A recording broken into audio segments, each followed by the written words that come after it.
교재 79페이지입니다. 예수님께서 수가라는 동네에 있는 야곱의 우물가에서 사마리아 여인을 만나 물을 좀 달라 요청하시며 대화를 하십니다. 유대인은 예수님이 자신에게 말을 거는 것을 의아해하는 여인에게 예수님은 세상에서 얻을 수 있는 물은 먹어도 목마르지만 예수님이 주시는 물은 영원히 목마르지 않는 생수라고 말씀하십니다.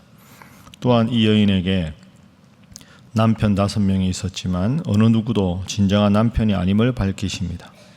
예수님은 이 산도 아니고 예루살렘도 아니고 하나님께 영과 진리로 예배할 때가 이르렀음을 말씀하시고 자신이 메시아 곧 그리스도이심을 밝히십니다. 결국 이 여인은 적극적인 전도자가 되었고 많은 사람들이 예수님을 믿기 시작했습니다. 이어서 갈릴리에서 왕의 신하의 아들을 고치시는 두 번째 표적을 행하십니다. 오늘 요한복음 4장은 우리가 잘 아는 사마리아의 수가성의 여인과 만나서 그에게 예수님께서 구원자이심을 알려주시는 그런 장면이 나옵니다. 그리고 예수님께서 말씀을 하시고 왕의 신하의 아들을 고쳐주시는 장면으로 마무리가 됩니다. 특별히 오늘 사마리아 여인과 예수님의 대화, 이 내용을 중심으로 3가지 교훈을 살펴보겠습니다. 오늘 본문에서 말씀하시는 첫 번째 교훈은 내 인생을 치유하시는 예수님이라는 겁니다. 주님께서는 내 인생을 고치신다, 치유하신다 하는 것이죠. 자, 오늘 본문 말씀 우리가 3절, 4절 우리 2절을 함께 읽어보겠습니다. 시작. 유대를 떠나사 다시 갈릴리로 가실새 사마리아를 통과하여야 하겠는지라. 자, 유대에서 갈릴리로 가실 때 사마리아를 통과하셨습니다. 원래 경건한 유대인들은 사마리아 땅을 밟지를 않습니다. 우리가 이스라엘 역사를 보면 12지파가 한 나라를 이루었다가 기원전 722년에 북이스라엘이 먼저 멸망하고 586년에 남유다가 멸망을 하지요. 그런데 먼저 멸망했던 북이스라엘의 수도가 사마리아였습니다. 그런데 북이스라엘이 멸망했을 때부터 사마리아는 모든 우상을 섬기는 가장 상징적인 도시가 되었습니다. 그래서 그런 역사적인 아픔이 있기 때문에 경건한 유대인들은 사마리아라고 하는 땅은 하나님을 버리고 우상을 숭배한 땅, 사마리아 사람들은 하나님을 버린 사람들, 그래서 경건한 사람들은 그 사마리아 땅에 밟지도 않고 사마리아 땅을 통과하면 아무리 짧은 길이라도 지름길이라도 그 땅을 밟지 않기 위해서 빙 둘러서 이렇게 가는 게 당시의 풍습이었습니다. 그런데 오늘 본문의 4절에 보면 예수님이 사마리아를 통과해야 하겠는지라 하고는 사마리아를 통과하셨습니다. 그리고는 사마리아 성의 작은 동네 수가라고 하는 동네에 가서 이 여인을 만나 주셨습니다. 오늘 본문을 여러분이 쭉 앞부분에 읽어보시면 이 여인은 예수님을 믿는 여인이 아닙니다. 예수님에 대해서도 모르고 믿음도 없는 여인입니다. 자, 예를 한번 들어보겠습니다. 성경을 한번 보시죠. 자, 6절에 보면 예수님이 이 여인을 만났을 때가 6시쯤 되었다. 여기다가 6시를 더하면 오늘 시간입니다. 정오라는 뜻이죠. 그 사막의 정오가 얼마나 덥겠습니까? 예수님이 물 좀 달라 하십니다. 9절에 보면 사마리아 여자가 당신은 유대인인데 왜 저주받은 땅이라고 하는 사마리아 여자인 나에게 와서 물을 달라고 합니까? 당신들과 우리는 상종하지 않습니다. 이렇게 이야기하죠. 10절에 예수님이 내가 누구인 줄 알았다면 너는 나에게 물을 달라고 했을 것이다. 11절 물기를 그릇도 없고 우물이 깊은데 어떻게 생수를 얻습니까? 예수님 13절 이 물을 마시는 자는 목마르려니와 내가 주는 물을 마시는 자는 영원히 목마르지 아니하리라. 자, 그러니까 지금 이 여인과 예수님은 만났지만 사실은 이 여인을 예수님이 만나야 될 이유는 없습니다. 이 여인이 아주 믿음이 좋은 여인도 아니었고 심각하게 예수님께서 반드시 이 여인을 만나야 되는 이유가 없었습니다. 그런데 예수님이 이 여인을 만나셨습니다. 그리고 오늘 본문을 자세히 읽어보면 이 여인을 만난 다음에 예수님이 원래는 이 마을을 바로 떠나셔야 되는데 이틀을 더 유하시고 수가성에 있는 모든 사람들에게 자신이 예수님이 구원자임을 알려주십니다. 이 여인 때문에. 그러니까 오늘 본문의 이 길고 긴 장에서 이 여인과 예수님의 만남이 기록되고 이 여인이 치유를 받은 사건이 있는 이유는 우리의 인생에서 수가성 여인 같을 때, 그죠? 우리의 인생에서 힘들고 어려울 때, 답답해서 누구도 내 마음을 알아주지 않는 상황에도 주님은 내게 찾아오셔서 나를 치유하시고 친구가 되어주신다 하는 것이 오늘 본문의 교훈입니다. 그 성경은 늘 나를 주어로 해서 읽어야 은혜가 되는 것이죠. 아브라함의 하나님이 곧 나의 하나님이고, 야곱의 그 루스에서 방황할 때 그 야곱이 내 모습이고, 사마리아 성에 살지만 5명의 남편에게 버림받고 마음 둘 곳 없는 이 처량한 신세에 내가 혹시 있을 때 우리 주님은 나를 찾아오셔서 나를 치유해 주시는 사랑의 주님이다. 이것이 오늘 본문의 교훈입니다. 그래서 성경을 읽으실 때 2000년 전의 과거의 이야기가 아니라 오늘 내 이야기를 나에게 찾아오시는 주님이라, 나에게 찾아오시는 주님 이야기가 그 옛날 이 여인을 만나주신 그 주님과 같은 주님이다.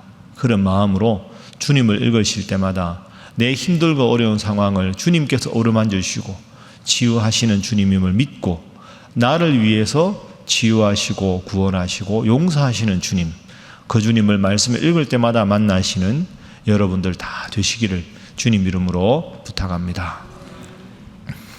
자, 그럼 두 번째는 이 질문을 한번 해보겠습니다. 수가성 여인을 만났는데 이 여인이 지금 평안이 없습니다. 예수님에 대해서 알아보지도 못하고 평안이 없습니다. 왜 그럴까? 왜 인생에 평안이 없을까요? 예수님을 모르는 사람이 평안이 없기도 하지만 우리가 예수님을 믿는데도 끊임없이 마음에 불안이 있고 좌절이 있고 슬픔이 있고 우울함이 있고 괴로움이 있습니다. 예수님 믿으면 수고하고 무거운 짐진 자들아 다 내게로 오라, 내가 너희를 쉬게 하리라. 그럼 주님 믿으면 늘 평안한 마음을 갖고 주님 때문에 행복해야 되는데 왜 우리는 때로 그렇게 못 살까요? 이 여인은 무엇 때문에 이렇게 힘들고 어려웠을까? 이 질문을 가지고 두 번째 교훈을 한번 생각해 보겠습니다. 자, 아까 제가 14절까지 읽었죠. 내가 주는 물은 그 속에서 영생하도록 솟아나는 샘물이 되리라. 자, 15절 여인의 대답입니다. 함께 읽습니다. 시작. 여자가 이르되 주여 그런 물을 내게 주사 목마르지도 않고 또 여기 물기르러 오지도 않게 하옵소서. 아멘. 처음에 이 여인은 예수님을 알아보지도 못하고 못 알아들었습니다. 동문서답을 했죠. 나에게 물을 좀 달라. 왜 나에게 물 달라고 하십니까? 내가 주는 물을 먹으면 영원히 목마르지 않겠다. 그러니까 그러면 물 주세요. 이제 이렇게 된 겁니다. 마음을 열었습니다. 15절은 이 여인이 참 위대한 신앙의 이제 이 시작이 일어나는 거죠. 그런데 16절 말씀 읽을 때마다 좀 이상하죠. 16절, 17절, 18절 함께 읽어봅니다. 시작. 이르시되 가서 내 남편을 불러오라. 여자가 대답하여 이르되 나는 남편이 없나이다. 예수께서 이르시되 내가 남편이 없다 하는 말이 옳도다. 너에게 남편 5이 있었고 지금 있는 자도 내 남편이 아니니 내 말이 참되도다. 아멘. 맥락상 전혀 나올 이유가 없는데 갑자기 예수님이 남편을 불러오라고 말씀하십니다. 나에게 물을 달라 그래서 못 알아듣는 이 여인에게 예수님께서 계속 말씀하셔서 드디어 이 여인이 마음 문을 열고 15절에 그 물을 나에게 주십시오. 그럼 예수님은 그래, 생명의 물은 나의 이름이다 하고 주시면 되는데 갑자기 16절에 예수님이 가서 내 남편을 불러오라. 저에게는 남편이 없습니다. 여인이여 내 말이 옳도다. 너에게는 남편이 없다. 왜 갑자기 남편 이야기가 나왔을까? 그러니까 오늘 이 사마리아 여인과의 대화의 가장 중요한 키워드를 하나 꼽으라고 하면 남편입니다. 남편. 자, 다시 돌아가 봅니다. 첫 번째 오늘 본문의 교훈은 주님은 우리를 치유하신다. 이게 교훈이었습니다. 그럼 여러분, 예수님이 지금 무엇을 보신 거냐? 이 여인의 마음을 치유하시고 그 마음에 서름과 한을 다 걷어내고 마음에 참 평안을 주시려고 이 여인의 마음을 딱 보니까 이 여인의 마음 속에는 그 무엇도 대체할 수 없는 큰 한과 서름과 응어리가 있었습니다. 그게 뭐였느냐? 5명의 남자에게 버림받았다는 마음입니다. 방금 우리가 읽었죠. 18절 말씀에 남편 5이 있었고 지금 있는 자도 내 남편이 아니다. 그러니까 이 말씀은 그 당시에 여인은 남자를 버릴 권한이 없는 시대입니다. 그러니까 이 여인이 남자를 사랑했는데 5명의 남자가 이 여인과 있다가 그냥 버리고 떠난 겁니다. 첫 번째 남자가 떠났을 때, 두 번째 남자를 만났을 때 이 남자는 안 그러겠지. 또 떠나고 또 떠나고 또 떠나고. 그러니까 5명에게 일방적으로 버림받은 여인입니다. 지금 함께 동거하고 있는 이 남자도 남편이 아닙니다. 또 떠나버릴 수 있죠. 그러면 이 여인의 마음속에는 무엇이 있을까요? 한과 서름과 괴로움과 불안함이 가득 차 있는 거죠. 내가 모든 것을 아낌없이 사랑을 했는데 그러나 그 사랑은 어김없이 배신으로 다가왔습니다. 그러다 보니 수가성에서 모든 사람들도 이 여인을 보고는 부정한 여인이라고. 그래서 이 여인이 낮 12시에 물들어 나온 겁니다. 사막이 12시가 얼마나 더운데 왜 12시에 나왔을까요? 저녁에 해가 질 무렵에 신선한 바람이 불 때 나오면 다른 여인들이 손가락질 하거든요. 너 어디서 지금 물들어 나왔냐고. 손가락질 안 당하기 위해서 제일 더운 여름에 12시에 낮에 온도가 40도가 넘는 그 사막의 뙤약볕에 물들어 나온 겁니다. 왜? 그때 와야 아낙네들이 안 나오니까. 그때 와야 손가락질을 안 당하니까. 그러니까 주님 그 물을 내게 주십시오 했지만 이 여인의 마음속에는 주님의 생명의 구원의 말씀이 들어갈 수 있는 여지가 없었습니다. 왜? 한과 서름이 가득해서. 그 한과 서름의 핵심이 뭘까요? 남편입니다. 남자 때문에 있었던 상처. 그 예수님께서 가서 내 남편을 불러오라 이 말씀은 너 지금 함께 사는 동거남이 누구냐 궁금하다 이런 뜻이 아니고 여인아 너는 너의 마음을 열었지만 너의 마음에는 영원한 말씀이 들어갈 공간이 없다. 그 온갖 서름과 미움과 한이 가득해서 말씀이 들어가도 그 말씀이 너의 마음의 중심에 자리 잡지 못한다. 너의 마음속에 있는 모든 그 상처와 서름을 다 이제는 씻어내라. 그게 사라져야 너의 마음 중심에 주님의 말씀이 들어가야 영원한 평안이 있다. 그게 내 남편을 불러오라 하는 말씀의 뜻입니다. 그래서 오늘 본문의 두 번째 교훈은 우리에게 이런 질문을 하는 거죠. 나에게 남편은 누구인가? 이게 질문입니다. 이게 교훈입니다. 뭐 여러분 우리 여집사님들이나 권사님 그냥 내가 사는 남편 이게 아니라 상징적으로 내 마음 중심에 주님을 믿지만 탁 또아리를 틀고 절대로 용서할 수 없는 무언가. 이건 정말 씻어내기 어려운 한, 서름.